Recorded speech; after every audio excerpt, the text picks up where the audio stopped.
we're talking off air here, and to sit next to a being that is gifted at this level, it's just insane. It's absolutely insane that human beings walk and live and breathe with such talent. It's insane. Man. Like your pipes give. Yeah. No, your pipes they give. Your pipes they give. Her name is Zoe Modiga. This was Love Yahweh. Yes. Yeah? Yeah. This is the first single I ever released from my debut album called Yellow the Novel.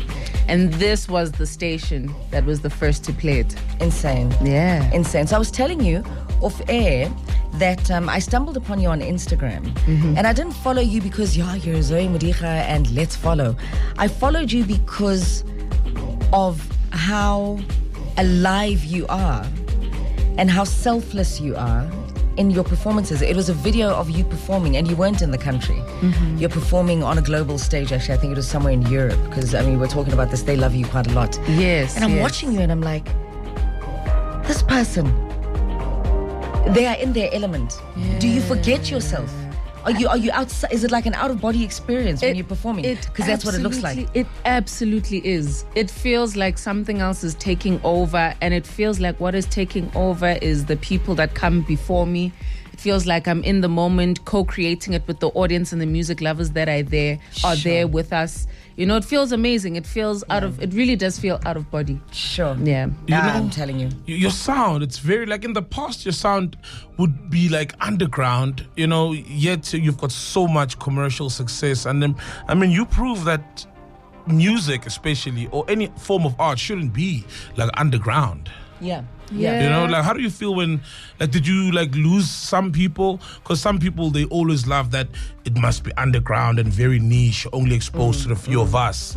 The thing about music lovers is that some of them that have come into the journey of what it is that I'm sharing with the world really liked keeping me to themselves. There was a whole novelty about this is a niche artist, and we just want Zoe here.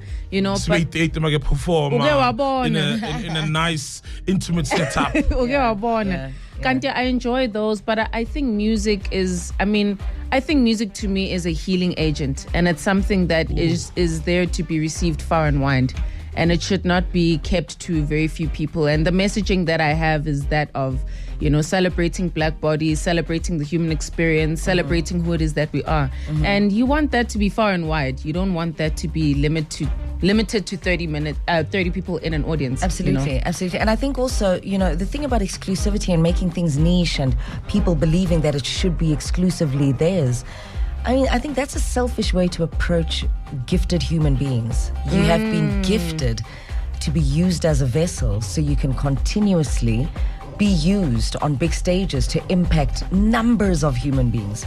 Right? Absolutely. And I don't think we should be exclusive about you. I think from us to the world, absolutely set you free. Yeah. Set you free. You know where home is. Absolutely. And I think what gets to be lost in people sometimes about gift is the fact that it's an itch that you can't scratch. Yeah. You are compelled by the essence of who you are and having that gift in you to share it. Yeah. And it becomes a bother if you're not able to do that to your fullest potential. Yeah. So one of your songs from your award-winning album is on a Netflix production, Savage Beauty. Yeah. The song is titled Abantu. Yeah. Right? And I think you also made a cameo appearance there. I sure did. Yeah. How important is it for you and your music and your talent, your gift, even as a vessel, to be placed on an international platform like that?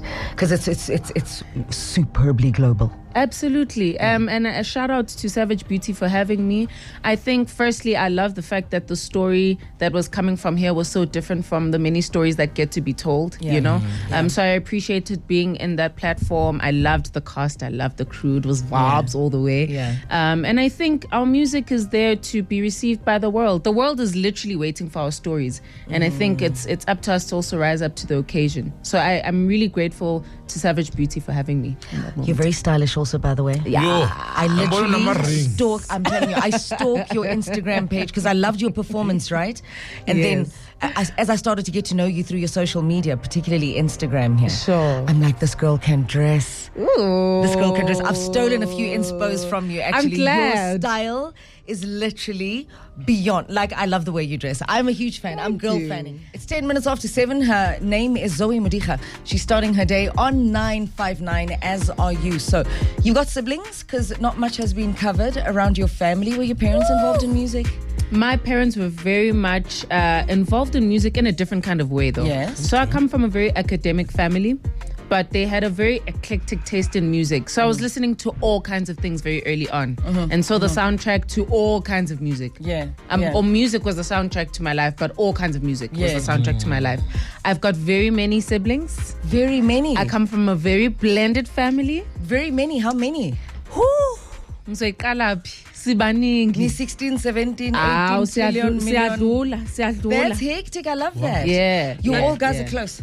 We are quite close, and we all look like our dad. That's wild. Who's no longer here anymore. May his soul rest in pleasure and awesomeness. Is Modiga Zulu surname? Because it doesn't sound Zulu, but Zulu. So Modiga is my maternal surname. And my maternal side is Tswana. So we migrated from Pretoria and migrated all the way down to Pietermaritzburg. Okay. But my father's side is Zulu. Zoe Modiga. Lengo. 23 minutes after 7. Hey, this is you, babe. Absolutely. Insane. Absolutely. You're amazing. Siyabonga kakhulu. You know, mina nje ngiyawuthanda umculo, and I love being able to celebrate a music that sees us and that is about us and that is for us, by us.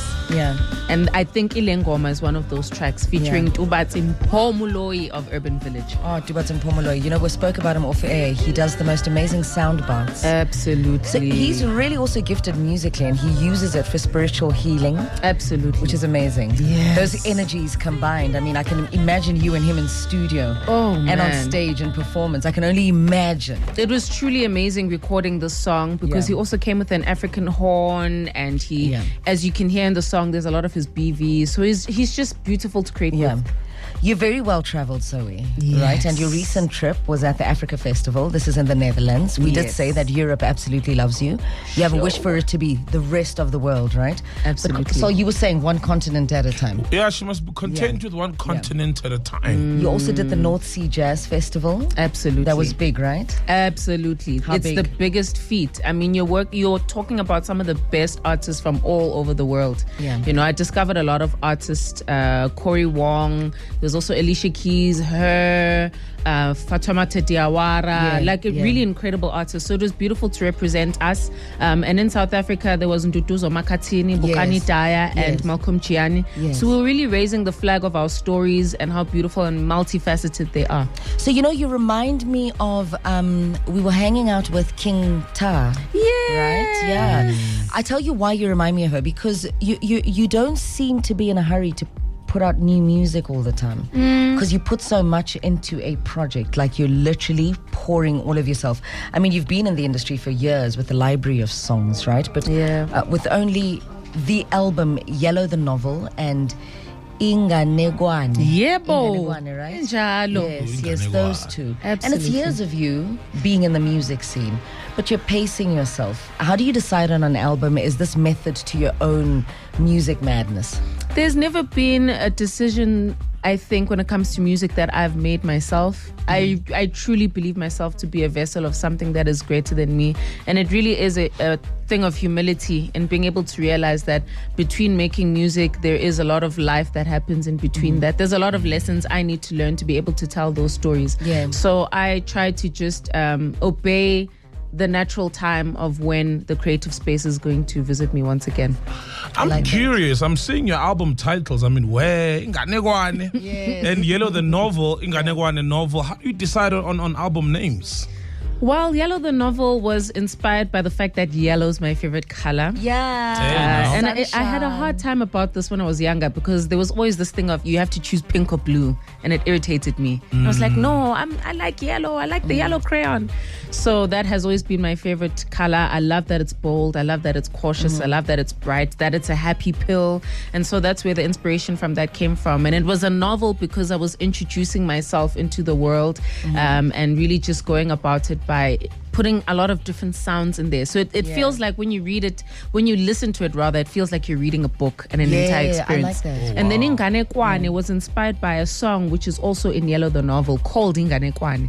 And at the time that I would perform the song, people would be like, hey, yazi, usikhumbuza umambusi mhlongo, you know? And I was actually very insecure about writing in my mother tongue. But that being inspired by people breathing into me put me in a space of then wanting to write an entire album called Inganekwane. You know, you speak of being inspired by people. I think you're going to where I'm going there as well. Long list of names. Oh, she's worked with a lot of names. Abigail Kubeka. Sis Thandi Swa, Black Mambazo, Matala Kunene, Sipiwe Dana. The list is long. But I mean, do you still have names that are in your feature bucket list that you still want to work with? Oh my goodness! That's exactly I would love to work with an artist called Oma Sangare, Omam Fatamata Diawara, Rokia Traore, Kendrick Lamar. Beautiful. Oh wow, Kendrick. Oh my goodness! There's so many. There's so many. Sure. Can I give you one? Sure. Your energy says Angelique Kidjo. Ooh. This like you are. Please, can I just add your name in your bucket list? We kid you not. We kid you We not. kid you not. You guys would kill it. Absolutely. I can even see you guys. I literally can picture you guys dropping like a huge song, and I can see you guys in interviews promoting the song right next to each other, and I could even cast you guys in a film together. Moriorio, I don't know much of the words. Yeah, right. There we go. That's it. Absolutely. Shout out to the queen. So there's a phone call here for you, and let me hear. Who's this? Lerato on the line. Lerato, good morning. Good morning, guys. How are you doing? Well, thanks, and yourself, love. Listen, I had to stop on the side of the road because Zoe is so inspirational. Her album Inganekwane was actually it debuted on my birthday on the 26th of June 2020. And then when you first performed it, I think it was at the State Theatre. It was the 6th of December 2020. It was my brother's birthday, and listen, my life has changed after that. Like your music, Kasisi. It's just so affirming, and every time I have a big meeting, I have something that is important that I need to do. I know I have to listen to Umdali. I listen to Itekazini because you're just so affirming, and just your belief and love for Black excellence and for Black people just transcends through your music. And I just wanted to tell you that. Now I'm in tears. But thank you so much. I really, really love you. Oh, I appreciate you so much, Sis Lerato, and I'm so grateful that my music has been able to speak to so many important things in your life. I'm so blessed by what you're saying. I'm also very emotional in studio. It's definitely I've got a lot of empathy, so I could literally feel your energy like over the phone. Thank you so much. I appreciate you thank so you much. So much. And thank you. It's the water sign thing. It is, boo. It so is. Which one are you? What's your sign? I'm Cancerian. Yours, sis. I'm a Pisces. It's lit. It's lit here by me. Beautiful to chat to you. Thank you so much, guys. Thank you. Thank you. You're welcome, Lerato. Thank you so much for the call. I mean, we don't have to say more than that. Oh, goodness. I mean, it's evident. That's all you ever want, to be able to impact people. And music has always been magic to me. Yeah. So to be able to recognize people seeing it that way from me is such a special thing, you know? Yeah. It really is. Thanks. I mean, I think you're so beautiful to experience. We were hanging out with Manterebana not so long ago, and I was saying to her, you are as artistic as she is because you are well woven in terms of your craft, right? I think you're a natural born artiste. It's in you. It's in the way you style yourself. It's in the way you perform. It's in the way you deliver on the music. It's in the way you package it. It's in the way you carry yourself. Your art is your energy. Absolutely. Right? And your output is literally so perfect. You can't be flawed there. Thank you. And there's not enough double taps on Instagram. So sometimes I just scroll through your page and I'm like, I can't even double tap because double tapping is... It's belittling of the amount of emotions you make us feel. Sure, I appreciate that. I really appreciate that. And I feel like art is life force, you know? Yeah. Art is as Nina Simone says, it reflects the times And I think it's so beautiful for us to be in a world and in a space where we can allow ourselves to immerse in that, whether that is in our music, in the way we tell our stories, in the way we think, in the way we show up in the world, and our fashion and all of that, you know. So I'm really honored to be a part of that space and to contribute to it. Well, thank you for coming into our space and starting your day at 959. Also, This is it's amazing. such an honor. Can I just say that you guys are brilliant and you've contributed to the industry over so many years. Thank you. And it's beautiful to be sitting at your table and having your 7 colors this morning. The rest of my day is going to be beautiful. We have rehearsals and it's going to be lit. But thank you for just pouring such beautiful energy into the world and into my morning. You're I welcome. enjoyed this. You're welcome. Welcome, Ladies and Zoe. gents, that will start your day on 959 off to the news desk. And following that, we head to Technically Speaking.